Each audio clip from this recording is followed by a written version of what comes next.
words out. Well, I know it's true. Sometimes love can hurt, so give it some time. One day you'll be fine. It's such a beautiful.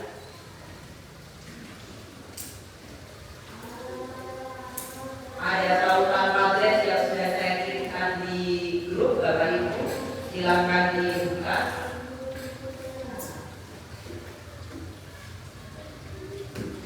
Kita isi bagian yang pertama dulu.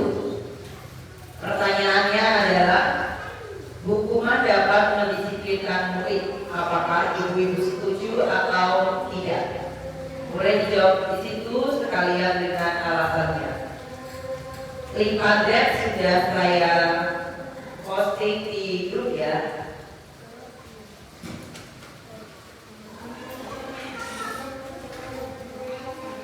Boleh mulai dijawab Bapak Ibu. Seperti biasa tinggal ditambahkan di sini tanda plus dan sudah mulai bisa menjawab.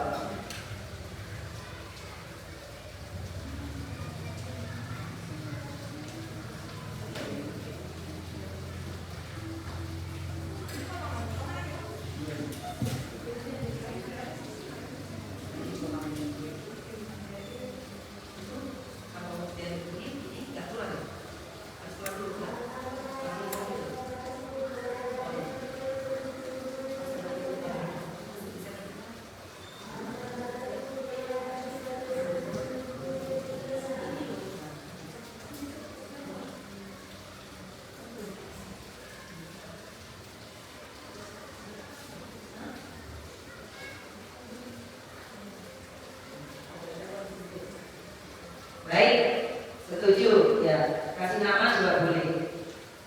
Kasih nama jawabannya juga boleh. Setuju, setuju. Apakah hukuman dapat mendisiplinkan murid? Nah, jawabannya dua yang setuju. Yang tidak setuju juga boleh.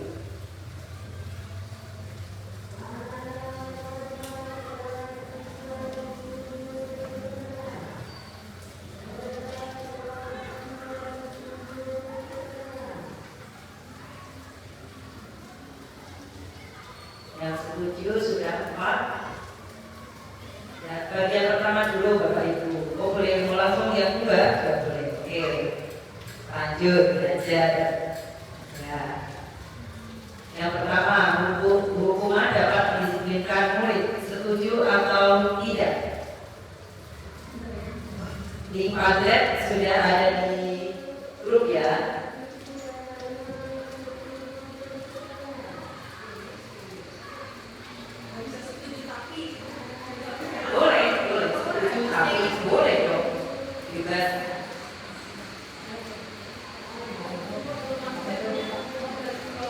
Ya, dikasih nama.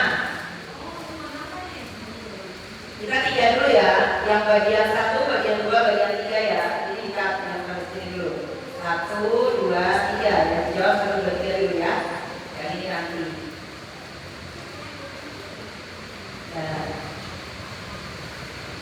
kita kasih ke bawah. Baik, tidak setuju Bu Nurdin.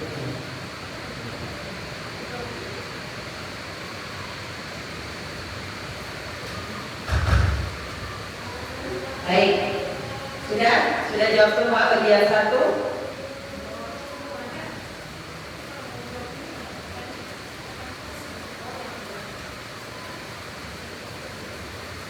Satunya sudah.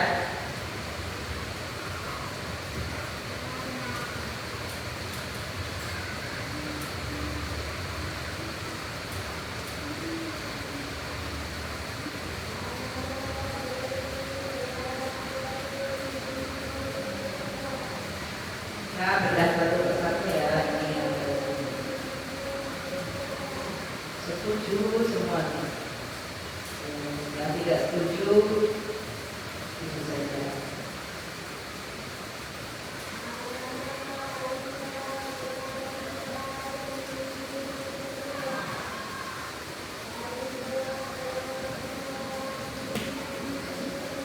Sudah? Oke. Nah, sekarang yang menjawab setuju.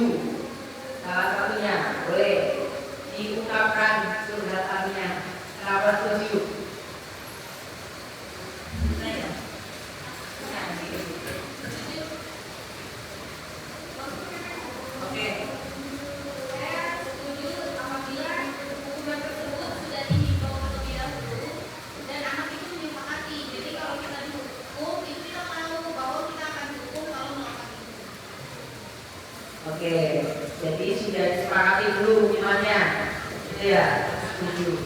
Nah, nanti kita akan belajar kalau sudah disepakati apakah itu termasuk hukuman, konsekuensi atau apa nih kalau sudah disepakati.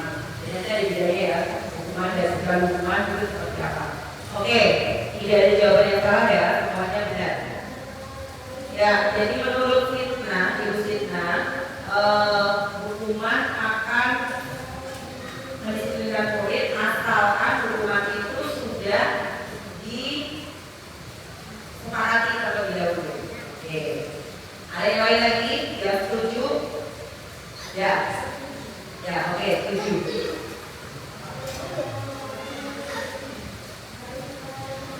Hukuman dapat mendisiplinkan murid.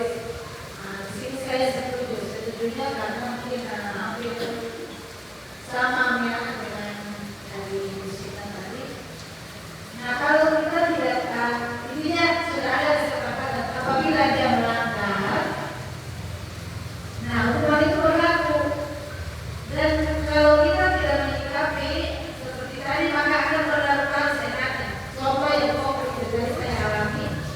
Saya tadi di SMP alami. Jadi anak itu kan di waktu kami ulangan tadi waktunya itu jam 7.30 sudah di kelas.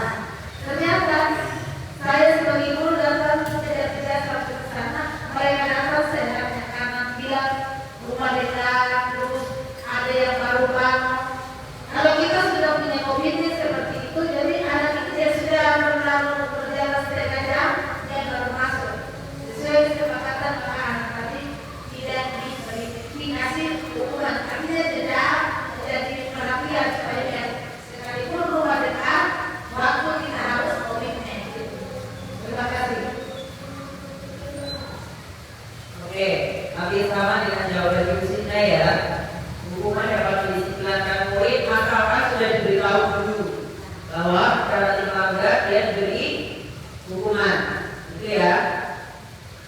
Oke, baik, kita tampung dulu sampai di sini. Jadi mayoritas setuju. Yang tidak setuju, gunungin aja nih.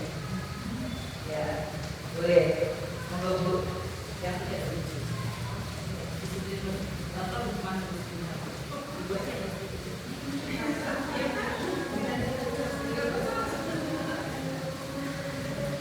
ya, baik. Jadi sebenarnya intinya nanti kalau kita sudah masuk ke apa namanya disiplin positif itu, kalau sudah sesuai dengan ya namanya sudah tergantung kesepakatan.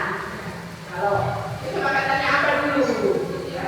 Jadi kalau dalam hukuman saja, pasti tidak setuju kalau hukuman itu bisa mendisiplinkan siswa. Tetapi ini kan kita sudah mulai apa ya, mengubah kita bahwa nanti dalam pembelajaran itu ada kesepakatan kelas.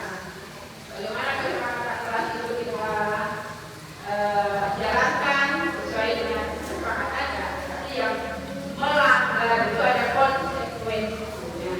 Itu yang kalau secara umum hukuman itu tidak bisa didisiplinkan gitu.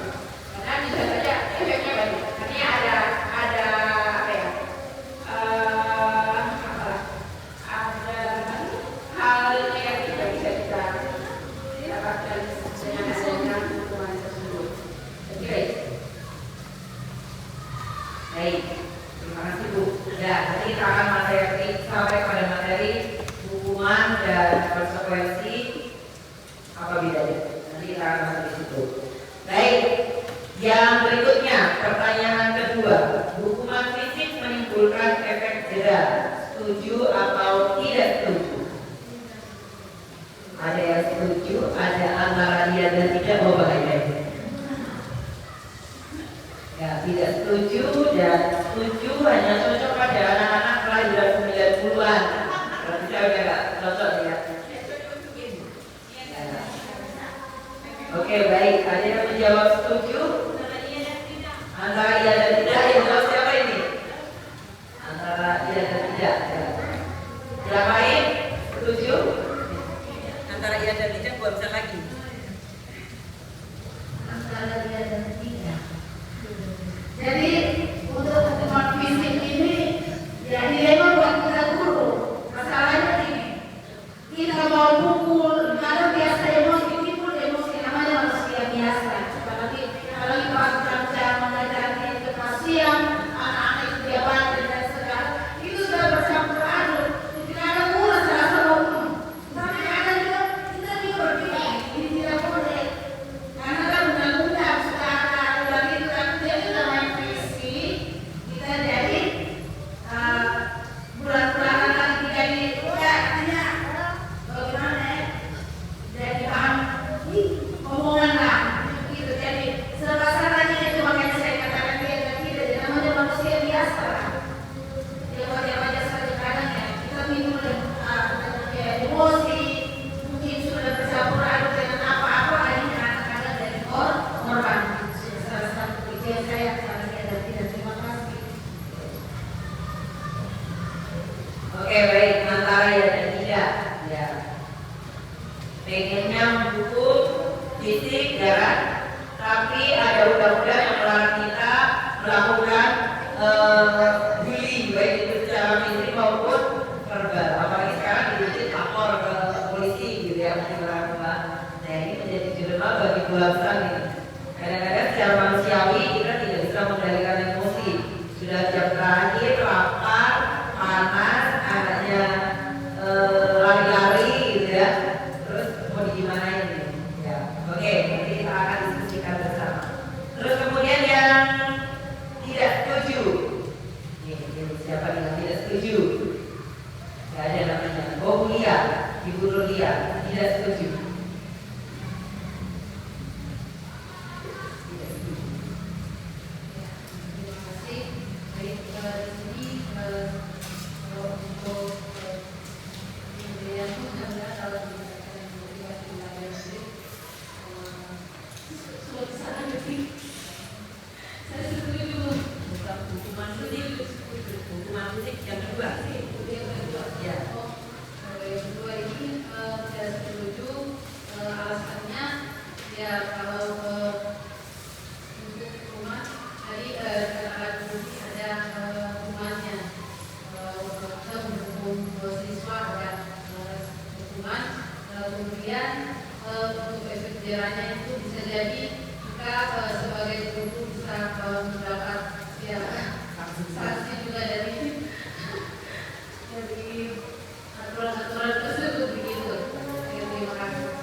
Oke, tidak setuju karena ini berisiko pada guru. Ya, jadi resikonya guru bisa dilaporkan ke polisi. Nah, mungkin gitu ya, bisa diperkarakan secara hukum. Gitu ya Bu ya. Ya. Ada tambahan Bu? Silakan Bu.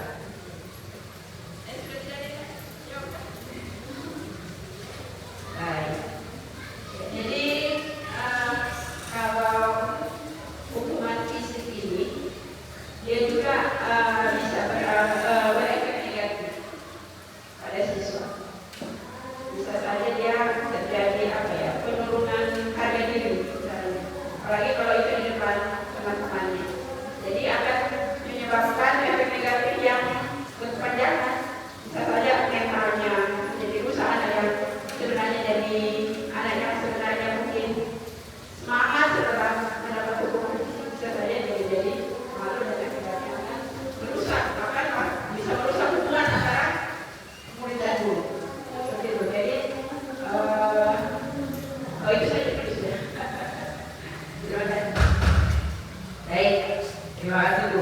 Ya, itu pendapatnya Ibu ya bahwa hukuman fisik ini akan menimbulkan efek mungkin traumatik ya, trauma bagi murid ketika apalagi ketika hukumannya itu dilakukan di depan orang banyak atau di depan teman-temannya. Jadi harga dirinya akan pecah-pecah.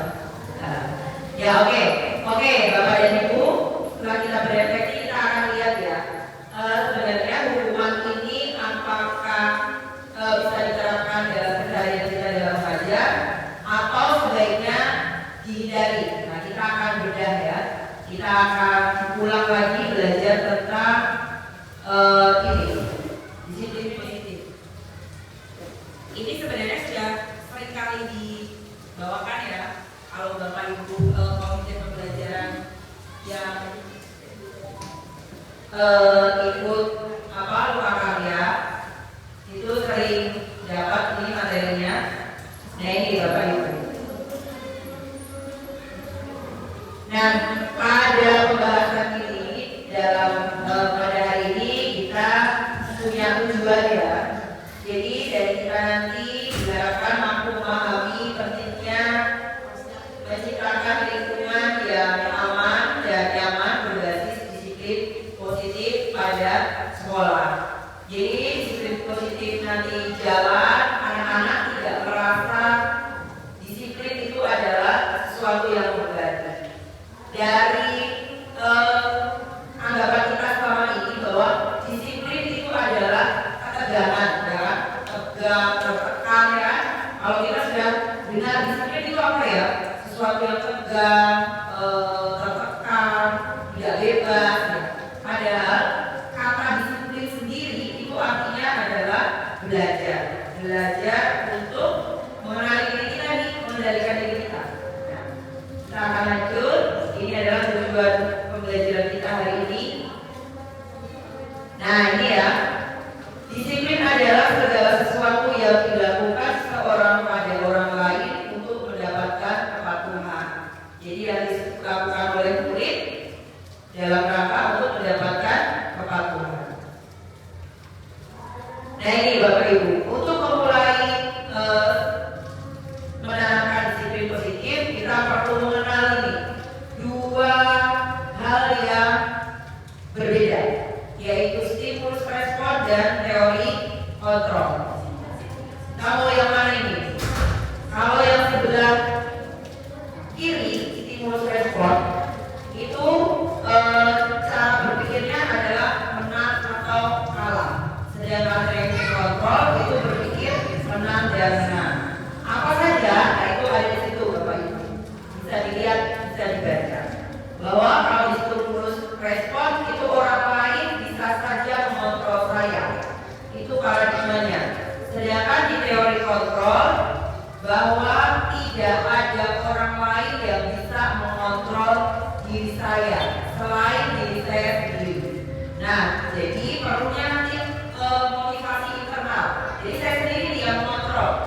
Bagaimana saya untuk patuh aturan itu berasal dari diri saya sendiri, bukan karena takut untuk dihukum, takut disuruh lari di lapangan, atau takut dipukul pakai gagang sapu misalnya. Bagaimana kita menciptakan itu disiplin positif yang anak-anak tidak merasa tertekan dan terbebani. Nah ini Bapak Ibu. Jadi disiplin positif itu apa? Yaitu memampukan peserta didik atau murid untuk memahami dan mengontrol setiap perilaku atau tindakan yang dilakukan agar selalu dilakukan dengan penuh kesadaran dan tanggung jawab. Jadi melakukannya dengan sadar. Dia pakai sepatu hitam bukan karena dipaksa oleh wali kelas, tapi dia karena sadar. Kenapa dia melakukan begitu? Karena dia menghormati dirinya sendiri dan orang lain di sekitarnya. Nah, kemudian sebagai guru, tujuan kita adalah menciptakan anak-anak yang memiliki disiplin diri sehingga mereka bisa berperilaku dengan mengacu pada nilai-nilai kebajikan dan memiliki motivasi intrinsik. Nah ini yang perlu digarisbawahi. Motivasi intrinsik itu yang perlu kita tumbuhkan di anak-anak. Apa itu motivasi intrinsik? Kita akan lihat. Ya, ini ya. Jadi ada 3 hal yang menjadi motivasi seseorang, dalam hal ini murid kita, melakukan sesuatu Bapak Ibu. Oh dia begitu apa ya motivasinya ya? Dia mengerjakan PR terus nih, rajin ya ini. Motivasinya apa? Ada 3 motivasi. Yang pertama untuk menghindari ketidaknyamanan atau kerumunan. Saya mau datang lebih pagi biar saya tidak dihukum. Ini adalah tingkatan terendah dari motivasi perilaku manusia.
salah satunya Bapak Ibu. Jadi dipanggil, terus kemudian ditanya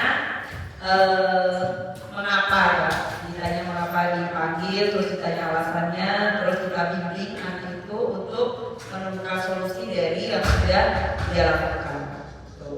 Jadi suasananya tidak menegangkan ya Bapak Ibu ya. Suasana yang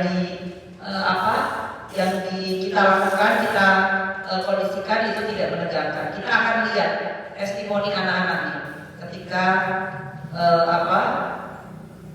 kita melakukan itu. Jadi gimana sih mereka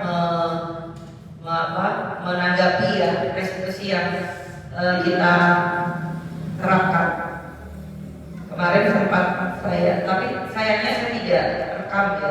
Tapi sempat saya tulis bagaimana saya lakukan wawancara gitu ke Arifat.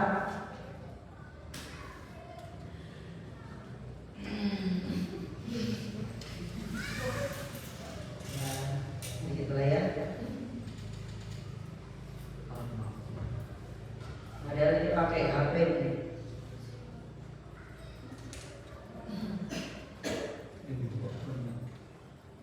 Dari sini ya, tapi pakai musik sebelum ini.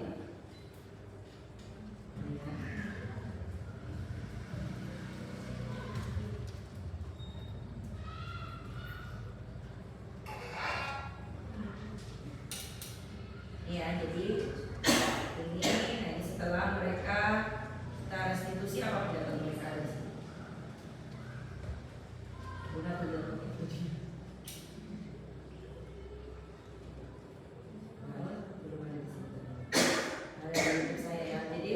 Kalau Arifat tuh bilang gini, enak ya Bu, kalau ditanya-tanya begini saya tidak merasa tegang, saya tidak merasa marah. Ketika saya melanggar pun Ibu tidak marah-marah saya. Gitu. Jadi dia bisa curhat, bisa mengungkapkan pendapatnya dengan leluasa tanpa merasa dihakimi. Itu kalau pendapatnya Arifat. Kalau pendapatnya Una, dia bilang saya senang kalau diperlakukan, misalnya saya melanggar, tapi perlakuan Bapak Ibu itu masih lembut kepada saya. Ya intinya senang kalau nggak marah kayak gitu. Seandainya semua guru di sekolah kita seperti ini, tidak sekali dunia, itu kata dia. Ya, jadi memang anak-anak ini kadang-kadang untuk kita dengarkan ya. Selama ini kan kita yang menuntut mereka mendengarkan kita, tanpa kita bersedia untuk mendengarkan mereka. Ternyata sekali kita juga perlu mendengarkan mereka. Sebenarnya masalahnya apa sih? Jadi kalau Arifat kemarin kenapa dia sering datang terlambat? Ya alasannya karena memang tidak dibangunkan oleh orang tuanya. Karena orang tuanya sibuk jualan, dia tidak sempat dibangunkan, makanya sering datang terlambat. Ya gitu. Kalau Una kenapa dia melanggar? Kemarin saya tanya ya karena nggak ada mamanya di rumah, ya kan? Jadi nggak ada yang ngurus dia, jadi kebutuhannya disayangi, diterima itu tidak terpenuhi. Jadi kita perlu untuk tahu kebutuhan itu. Itu ya Bapak Ibu, apakah sudah selesai? Sudah? Ada yang ingin ditanyakan atau kita diskusikan atau sudah cukup? Ya, silakan.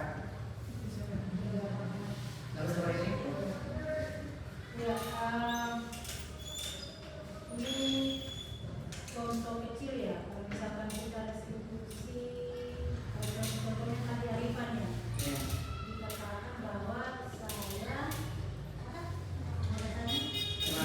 terlambat Karena belajar, karena orang tuanya tidak sempat melakukan tersebut. Jadi diperhatikan sama orang tuanya. dari hasil restitusi itu kan ada hubungannya dengan orang tua ya.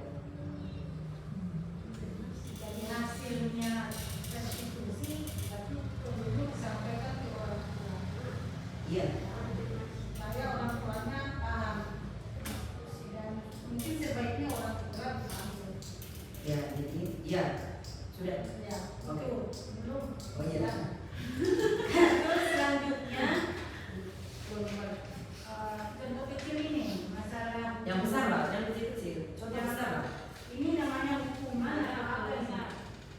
Misalkan ada anak yang ikut lomba, ya kan? Terus lombanya itu dia mengikuti lomba kayak tidak serius.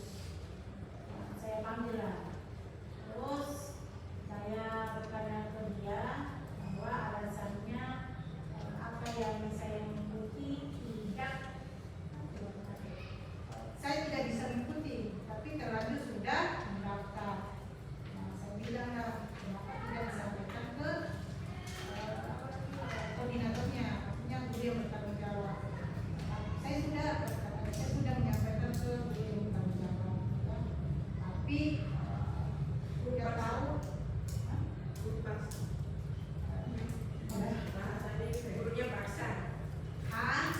kami persilakan meninjau ulang dan menyetujui dengan menandatangani keyakinan sekolah atau kelas, termasuk guru, murid, dan seluruh warga sekolah. Nah, kita belum melakukan ini ya.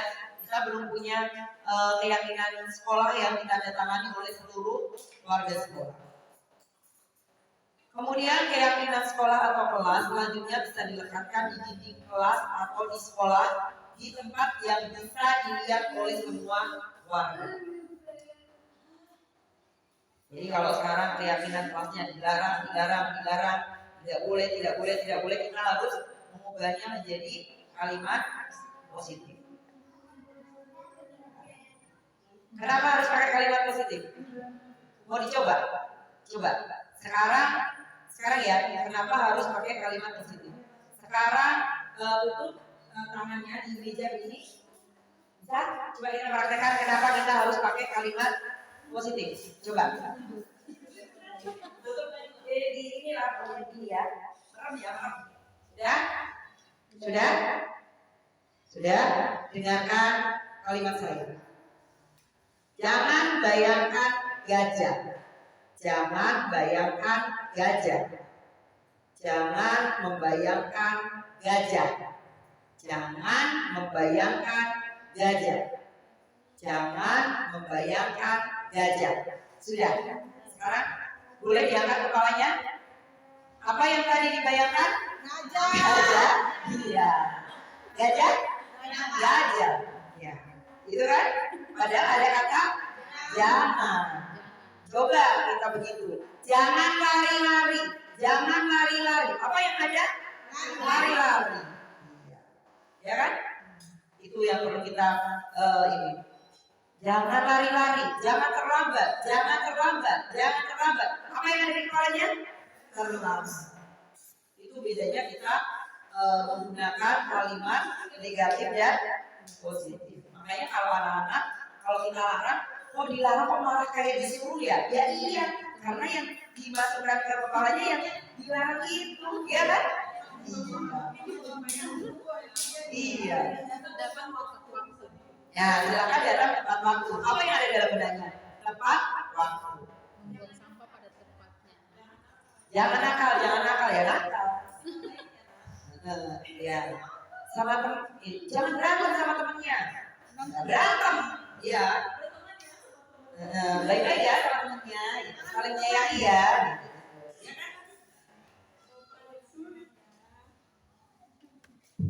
Nah, kita sudah harus mulai diterapkan. Mungkin bukan hanya di sekolah ya, bisa kita terapkan di rumah.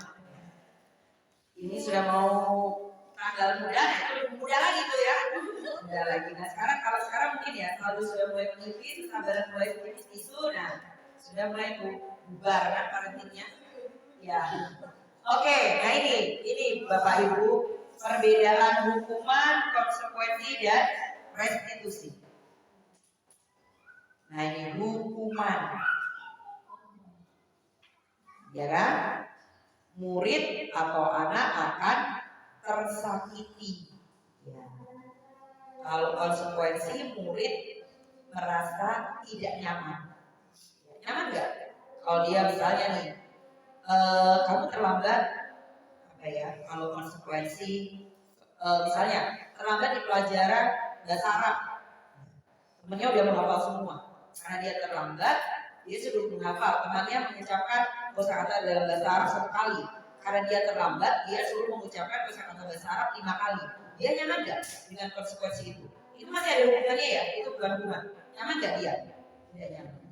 Itu berarti bukan restitusi, ya kan? Tapi itu konsekuensi. Terus kemudian, ini ya, sistem tidak akan berjalan bila murid tidak takut. Nah itu hukuman. Ya.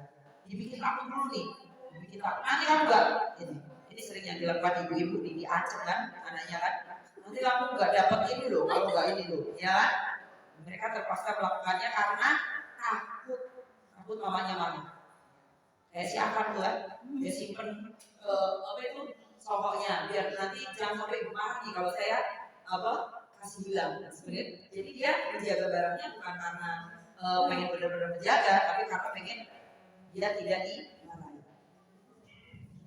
Nah ini ya. Jadi ada hukuman, konsekuensi dan restitusi. Nah yang perlu kita latih pada diri kita adalah restitusi.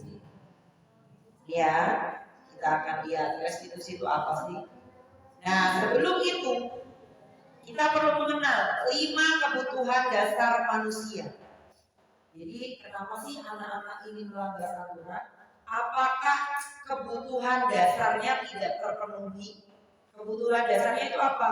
Ada penguasaan, ada kasih sayang, ada kebebasan, ada kesenangan, dan ada kebutuhan untuk bertahan hidup. Yang perlu diakui misalnya.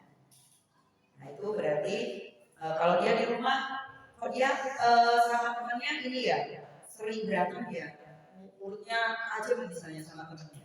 Kita harus sedikit ini. Kebutuhan apa sih yang dia belum peroleh? Atau kebutuhan apa yang masih belum dipenuhi? Kemudian nanti dengan sudah menganalisis kebutuhan dasar murid kita bisa tahu treatment apa yang paling sesuai untuk murid kita itu. Satu saja. Yang berikutnya adalah posisi kontrol yang bisa kita ambil ya. Kita bisa mengambil posisi kontrol apa nih sebagai guru? Apakah penghukum, pembuat rasa bersalah, teman, pemantau, atau manajer? Manajer itu yang dikasih lencana itu. Lencana berarti itu yang paling tinggi tingkatannya. Ya. Menghukum menggunakan hukuman fisik, verbal, mengancam. Nah jelas itu. Ya kan ini yang sering kita lakukan ya. Ya Allah, astagfirullah. Ya kan? Posisi kita sebagai penghukum. Kalau posisi merasa bersalah gimana nih?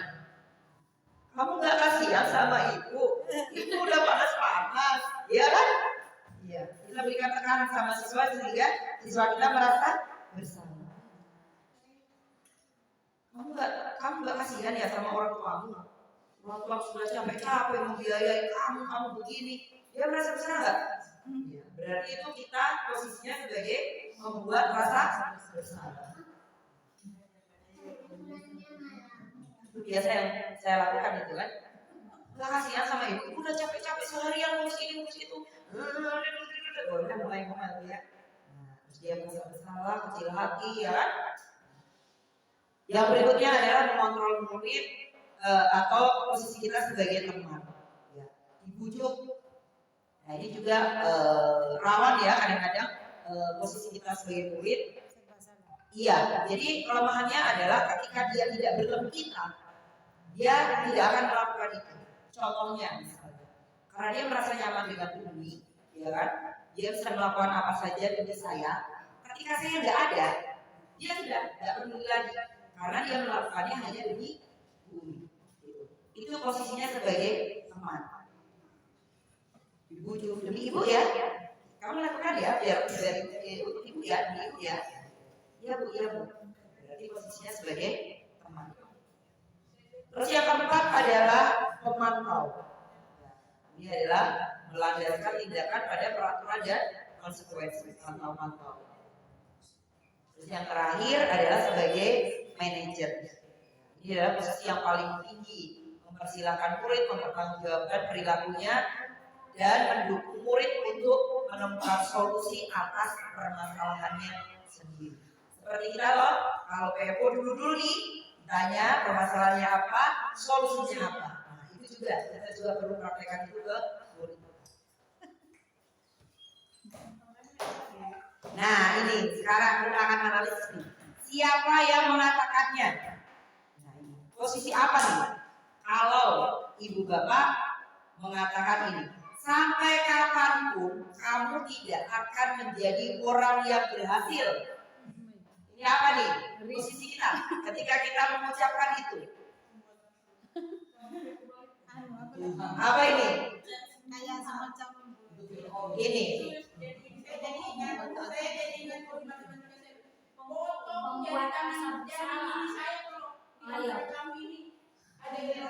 sampai sekarang kayak gitu orang tua dulu.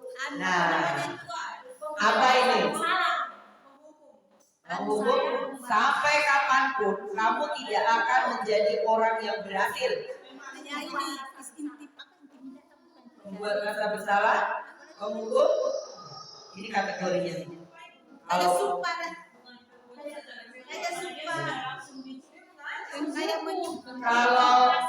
kalau merasa bersalah itu bahasanya lembut. Nah, Menyumpai itu. kayak gitu. Dari sini coba ya. Nah, kayak gitu. Jadi apa itu? Kamu tidak akan berhasil. Penghukum? Ya, penghukum ya. Terus yang berikutnya, saya merasa kecewa dengan saat ini. Oh, Allah mengecewakannya. Ya. Terus, ini, jika masih belum mengerti, nanti saya akan apa itu? Manajer. Saya bantu. Artinya dia menemukan solusinya apa? Nah, ya, jadi apa? Teman. Posisi kontrol sebagai teman. Oke, yang berikutnya. Peraturannya apa? Itu peraturannya apa? Siapa itu? Nah, ya, memantau ya. Peraturannya apa? Kamu tahu nggak? Berarti dia memantau. Terus yang berikutnya, jika tidak bisa dijawab pertanyaan ini, maka dia berpesan. Apa ini? Ada yang tersebut ini.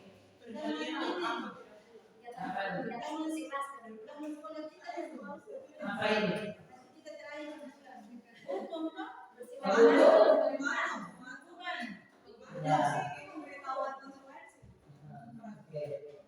Terus, apa yang kamu bisa lakukan menyelesaikannya? Nah, ini kita perlu belajar ya, kita perlu training. Jadi perlu dibiasakan pada diri kita untuk ini biar kita bisa jadi seorang manajer yang posisi sebagai manajer. Nah, sekarang mari kita Sampai seluas mengetahui ilmu psikologi ya. Jadi berarti mungkin ada keterlibatan BK dalam hal ini. Jadi mungkin ada bentuk kerjasama ya kita dengan siapa yang menrestitusi anak tersebut. Hanya memperjelas. ya, oke. Sebenarnya restitusi ini bisa kita latih sih, meskipun kita tidak punya modal pengetahuan tentang psikologi yang dalam ya. Karena restitusi ini sebenarnya gampang, hanya perlu pembiasaan. Ya, terutama kalau pernah diwujudkan, saya rasa sangat penting di sini ya. BK wali kelas ya kan, itu sangat penting. Bisa begitu juga dengan kita nih, yang bukan BK, yang bukan wali kelas juga perlu. Jadi ketika anak-anak melanggar aturan itu kan bukan tidak harus langsung berhadapan dengan BK. Misalnya pada saat kita sedang mengajar di kelas, mereka melakukan apa, itu keterangan restitusi ini juga perlu kita kuasai. Ya, kalau BK itu ya hukumnya wajib ain, ya kan? Menguasai ilmu restitusi hukumnya wajib ain. Jadi harus pernah kuasai. Terus ya, posisi kontrol ya. Makanya jangan ambil posisi kontrol teman. Jangan diambil. Ya, kalau misalnya itu tidak nyaman buat kita dan memberikan kekhawatiran pada kita, ya kita jangan memposisikan diri sebagai teman, tapi berusaha memposisikan diri sebagai manajer. Karena kalau posisi teman tadi ada kelemahannya. Ya kalau dengan Bu Umi dia mau, tapi kalau nggak dengan Bu Umi dia nggak mau. Ya kan? Dengan Bu Umi patuh nih. Tapi begitu Bu Desi yang suruh nggak mau dia. Kenapa? Karena dia merasa bertemannya dengan saya aja, dengan Bu Desi nggak berteman, gitu kan?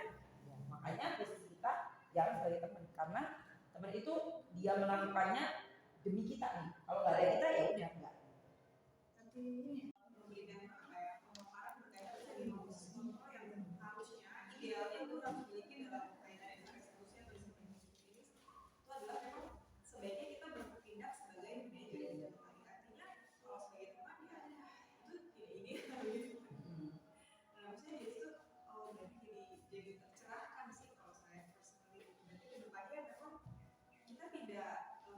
belajar untuk meninggalkan posisi kita yang sebagai teman itu dan mencoba untuk melakukan transformasi menjadi berada sebagai manajer gitu dalam hal misalnya menyampaikan ngobrol dengan anak dan misalnya anak itu memang bukan sebagai Taiwan gitu.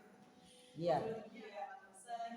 Kita bisa membuat situasi nyaman dengan anak, untuk aman di anak bisa nyaman, aman gitu ya. Untuk menyadari apa baik dan buruknya, tanpa kita harus mengorbankan apa ya, bukan bahasa yang gimana pembahasannya, tanpa harus kita menjadi teman gitu. Iya. Kita berperan sebagai guru gitu, tapi Ada posisi ya dengan posisi manajer itu sendiri ternyata lebih berdampak bagi anak sendiri. Iya. Terima kasih Bu ilmunya. Jadi nggak setiap kita menjadi teman untuk murid kita itu berdampak baik, ya bagus ya. Ada kelemahannya ya. Kelemahannya itu kalau nggak sama kita dia nggak mau melakukannya ya hanya demi kita, bukan karena untuk memotivasi dirinya sendiri kayak gitu. Tapi kalau awalnya teman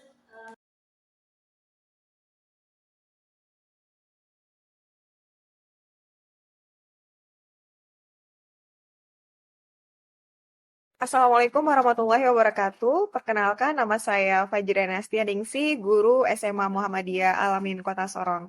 Pada kesempatan ini saya akan memberikan testimoni saya berkaitan dengan diskusi disiplin positif yang telah saya ikuti, di mana dalam disiplin tersebut difasilitasi oleh Ibu Umi Fauzia SPD.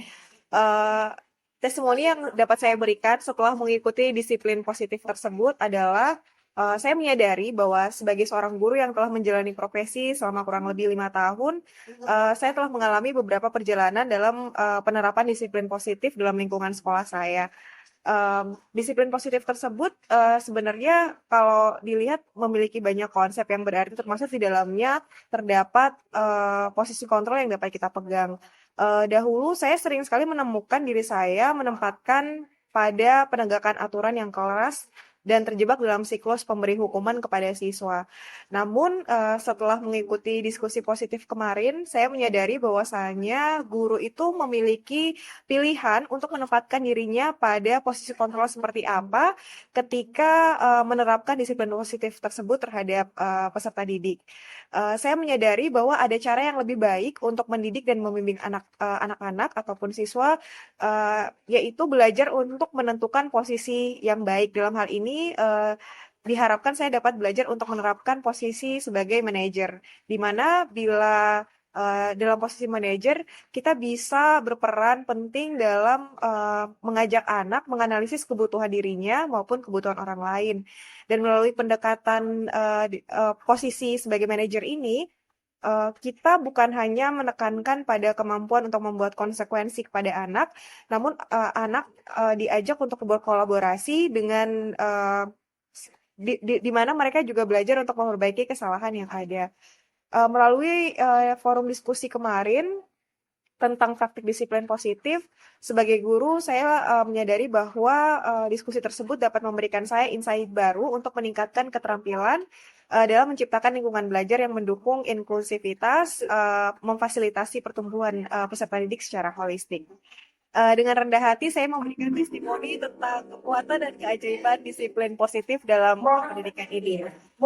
Saya percaya bahwa ini bukan hanya tentang mengubah perilaku kita, tetapi juga untuk membentuk karakter serta membangun hubungan yang berarti dan memberdayakan setiap peserta didik untuk memperoleh impian mereka. Saya bersyukur dan berterima kasih telah diberikan kesempatan untuk menjadi bagian dari peserta forum diskusi tersebut. Demikian testimoni saya. Terima kasih. Assalamualaikum warahmatullahi wabarakatuh. Assalamualaikum warahmatullahi wabarakatuh. Nama saya Nurlia Malawat. Saya mengampu mata pelajaran fisika. Saya dari SMA Muhammadiyah Alamin Kota Sorong. Menurut pendapat saya tentang Kombel mengenai penerapan disiplin positif, saya dapat mengetahui hal-hal baru dari materi yang disampaikan kepada ibu pemateri, yaitu mengenai konsekuensi dan restitusi. Di sini materinya sangat menarik karena dengan materi ini saya dapat membantu saya bisa menerapkan kepada peserta didik di lingkungan sekolah maupun di lingkungan keluarga. Salah satunya ada tentang disiplin positif. Itu saja pendapat dari saya. Sekian dan terima kasih. Wassalamualaikum warahmatullahi wabarakatuh. Halo, Assalamualaikum warahmatullahi wabarakatuh. Saya Askia, mengampu mata pelajaran Bahasa Indonesia di SMA Muhammadiyah Alamin Kota Sorong. Setelah saya mengikuti Kombel dengan materi disiplin positif, banyak hal yang dapat saya dapatkan dalam mendisiplinkan anak. Dulu, kalau saya mendisiplinkan anak itu dengan cara hukuman, dengan memberi hukuman dan rasa bersalah terhadap anak.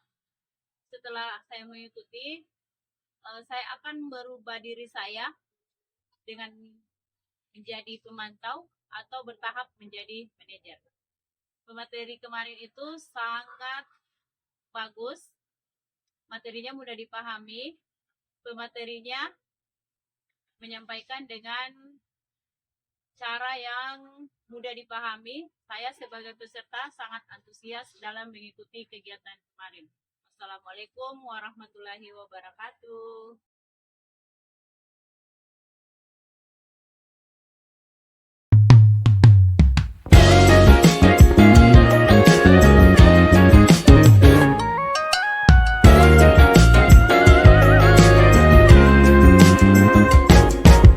Such a beautiful day.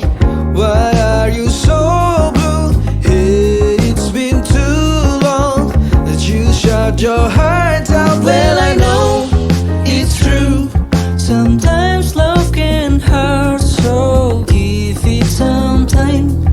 One day you'll be fine. It's such a beautiful